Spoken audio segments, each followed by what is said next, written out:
1943년 3월까지 솔로몬 제도와 동부 뉴기니에서 연이은 패전으로 수세에 몰린 일본은 항모부대와 육상부대의 항공기를 전부 모아 연합군 기지를 치는 2호 작전을 실시합니다. 4월 7일부터 시작된 공격에서 일본은 패전에 아픈 기억이 있는 과달카나를 맨 처음 공격했고 200대가 넘는 항공기가 공격한 것에 비해 미군에 그렇게 큰 피해는 못 주었습니다. 영상을 만들면서 지금 시점보다 더 앞선 시점에 사건을 기술하게 되는 경우가 있는데요. 자료를 구하는 시점이 영상 제작 시점과 차이가 가끔 생길 수가 있으니 양해 부탁드립니다. 연합군 정보부 측은 이미 2호 작전에 대해 어느 정도는 파악을 하고 있었습니다. 일본 항모부대 주력이 제3함대이고 라바울 근거 기지항공부대가 제11항공함대였는데요. 미군 정보부대는 일본의 2호 작전 계획이 수립되는 과정에서 제3함대와 제11항공함대 간의 통신을 감청하고 대규모 공습이 실행된다고 판단했습니다. 하지만 일본군 공습의 정확한 목표와 날짜는 모르고 있던 상태였는데요. 제가 이전 영상에서 미군이 일본군의 과달카나를 향한 X공격을 당일 몇 시간 전에 알았다고 한 적이 있는데 관련 자료에 의하면 4월 7일이 공격이 이루어지는 X데이라는 것을 전날인 4월 6일에 파악했다고 합니다. 공격 몇 시간 전에 알았다는 자료도 미국에서 나온 다른 단행본이 출처인데 아마 공격 날짜가 아니라 당일 공격 시간에 관한 것이 아닌가 생각됩니다.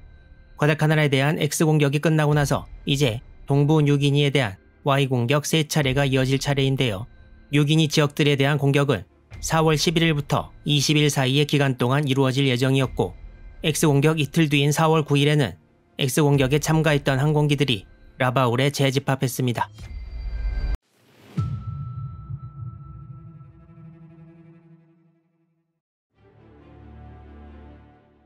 4월 9일에는 라바울에서 Y공격에 대한 작전회의가 열렸고 야마모토 사령장관도 참석했습니다. 이 작전회의에서는 기상 상황과 항공대의 준비 태세 등을 고려해 먼저 4월 11일부터 분하구나 인근에 대한 Y2 공격을 실시하기로 합니다. 정확한 공격 목표는 인근 오로만에 있는 연합군 수송선 등 함정들이었습니다. 미군 정보부대는 이미 4월 9일에 일본군 회의 자료를 분석해서 분하구나 인근 오로만 지역에 대한 공격이 이루어진다는 것과 날짜까지 알아냈다고 합니다. 미군과 호주군이 탈환한 분하구나 지역은 육상으로 병력과 물자를 운송하는 것이 극히 어려워 선박을 이용한 바다로부터의 대량 수송이 꼭 필요해서 오로만 지역이 분하구나 전투 때부터 연합군에게 중요한 지역이 되었습니다. 오로만 지역에 대한 일본군의 공습은 제로기 72기와 한폭 21기가 참가했습니다. 과달카나에 대한 X공격에 비하면 절반이 안 되는 규모였습니다. 여기서도 전투기로 구성된 제공대가 먼저 출격해서 공격하고 이후에 전투기가 엄호하는 폭격기가 제1공격대와 제2공격대로 나뉘어져 공습을 실시했습니다. Y2 공격은 전부 항모부대의 항공대가 맡았는데 3차례 공격에서 일본군은 6기의 항공기를 잃었지만 연합군 항공기 22기를 격추시키고 구축함 1척 및 수송선 4척 격침을 보고합니다. 그렇지만 연합군 측 자료에는 6기의 일본기를 격추시켰으나 일본기에 격추된 항공기는 없었고 함정도 수송선 1척 침몰에 다른 1척이 피해를 입고 좌초되는 데 그쳤습니다. 여기서도 X공격과 마찬가지로 일본 측과 연합군 측 보고는 큰 차이를 보였습니다. 유일하게 내용이 같은 보고는 일본기 6대 격추였습니다. 야마모토 사령장관은 오로만 공격이 진행 중이던 11일 오후 5시 다음 날인 12일의 날씨 예상 보고를 듣고 바로 다음 지역에 대한 공격을 명령합니다. 포트 모레스비는 동부 뉴기니 남쪽 해안에서 호주를 바라보는 지역 요충지였고 일본군이 호주를 견제하기 위해 코코다 트랙 전투 등을 통해서 그렇게 점령하고자 애썼던 곳입니다. 이 사진은 같은 날 같은 장소를 찍은 것이 2장으로 나뉘어져 있는 걸 붙인 것입니다. 포트 모레스비를 점령하면 호주를 바로 앞에서 바라보게 되고 남태평양의 여러 지역으로 쉽게 진출할 수 있는 길이 열립니다.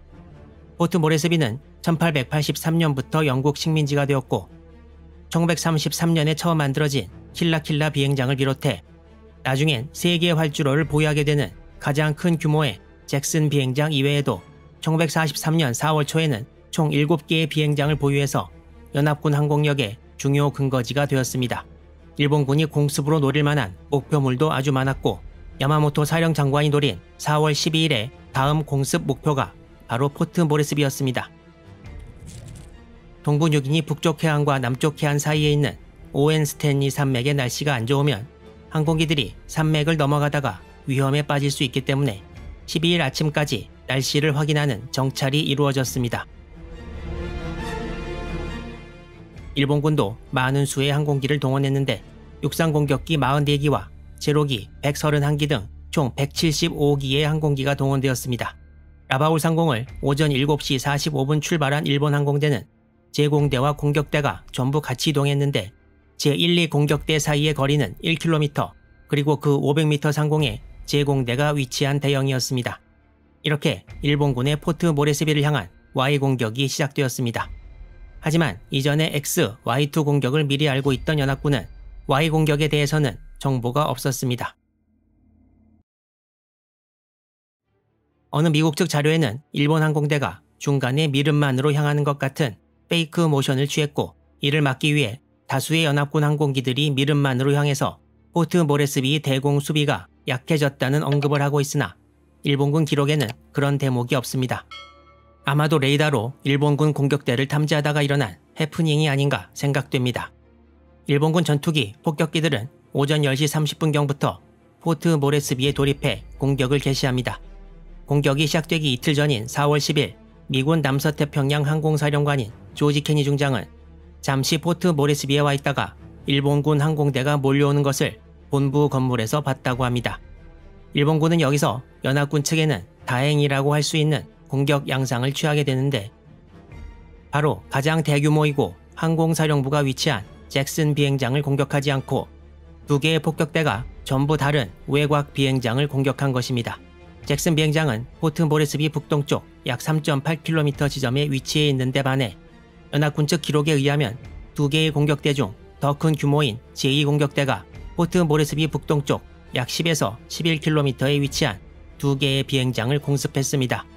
또한 제1 공격대는 포트 모레스비 북서쪽 약 3.8km 지점에 위치한 워즈 비행장을 공습합니다.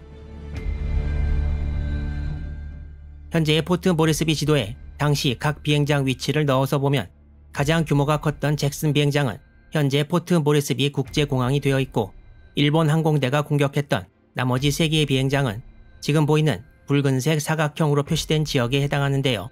일본군이 왜 조금 더 남쪽으로 와서 가장 큰 비행장을 공격하지 않았는지 이유는 알 수 없지만 너무 연합군 본진 쪽으로 갔다가 큰 피해를 볼 것을 염려한 것은 아닌가 생각되기도 합니다. 연합군이 라바우를 자주 공습했듯이 일본군도 포트 모레스비 공습을 적지 않게 했는데요. 이번 공습이 개전 이후 역대 최대 규모였습니다. 그렇지만 일본군 항공대가 준 실제 피해는 그렇게 크지 않았는데요. 이곳에 위치한 베리 비행장에서 일본 폭격기의 폭탄이 휘발유 저장고에 명중해 휘발유 5,000 드럼이 불길에 휩싸인 것이 아마도 4월 12일의 Y 공격에서 연합군이 입은 가장 큰 피해라고 할 수 있을 것입니다.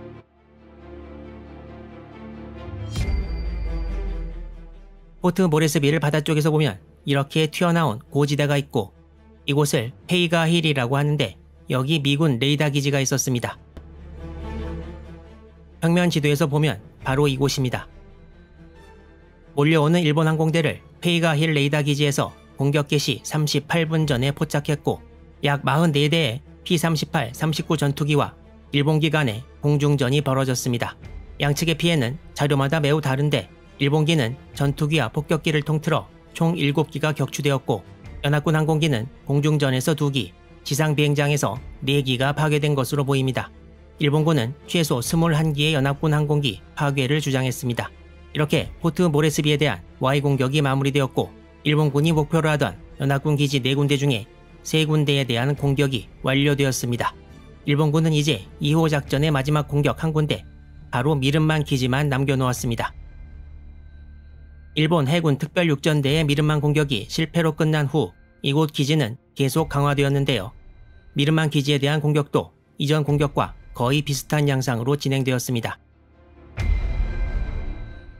이 공격은 포트 모레스비 공습 이틀 후인 4월 14일에 감행되었는데 항모부대와 기지항공부대의 항공기 총 191기가 동원되었습니다. 여기서 네덜란드 해군 수송선 한 척이 손상을 입고 좌초되고, 공중전에서는 일본기 11기에서 12기, 연합군은 3기의 피해를 보았습니다. 여기서 시간을 더 투자해서 따로 언급할 만한 내용은 없는 것 같고, 이렇게 일본이 심혈을 기울여 계획을 세우고 실시한 2호 작전이 마무리되었습니다. 그렇지만 2호 작전이 계획되고 실행되는 도중에 야마모토 이소로쿠 연합함대 사령장관과 직접 관련된 어떤 일이 물밑에서 진행 중이었습니다.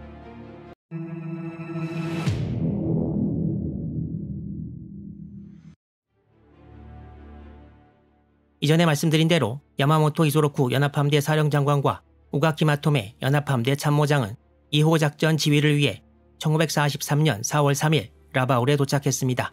다음 날인 4월 4일 야마모토 사령장관은 업무를 마치고 숙소로 돌아오는 길에 차에 동승한 우가키 참모장에게 나도 쇼틀랜드에 가고 싶다 라는 말을 합니다. 쇼틀랜드는 부겐빌 남단의 일본군 기지로 이곳을 방문하는 것에는 두 가지 의미가 있었는데, 하나는 사령장관이 병사들의 사기를 북돋우기 위해 실시하는 최전방 시찰이었고, 또 하나는 과달카난에서 철수해서 부겐빌 남단에 있는 제17군 사령부 방문이었습니다. 우가키 참모장의 회고록에 의하면 원래 해군이 비행장을 건설하던 과달카나를 뺏기고 육군 제17군이 엄청난 고생을 겪은 것에 대해 도의적 책임을 느낀다고 말하는 부분이 있습니다. 그래서 기회가 된다면 부겐빌로 가서 제17군 사령관을 한번 만나는 것을 제17군과의 의리를 지키는 것으로 생각하기도 했습니다. 야마모토 사령장관도 2호 작전 지휘를 위해 라바울에 온 김에 자신도 참모장과 같은 뜻이라는 것을 밝혔다고 볼 수 있습니다. 그리고 포트 모레스비에 대한 공격이 진행되던 4월 12일경에 우가키 참모장은 갱기열로 병원에 입원해 있었는데, 이때 야마모토 사령장관은 부겐빌 방문의 뜻을 더욱 굳혀서 우가키 참모장이 못 가더라도 자신은 가겠다면서 방문 계획 수립을 부관들에게 독촉합니다. 우가키 참모장은 곧 퇴원했고, 다음 날인 4월 13일 야마모토 사령장관 일행의 부겐빌 남단기지 방문 계획이 완성됩니다. 방문일은 잠정적으로 1943년 4월 18일로 결정되었습니다. 과달카날 패배의 영향이 2호 작전과 맞물려 또 다른 사건을 시작하게 만드는 것인데요. 다음 영상부터 1943년 4월 18일에 일어나게 될 사건을 여러 자료를 이용해 시작부터 끝까지 샅샅이 살펴보도록 하겠습니다. 여러분의 많은 기대 부탁드립니다.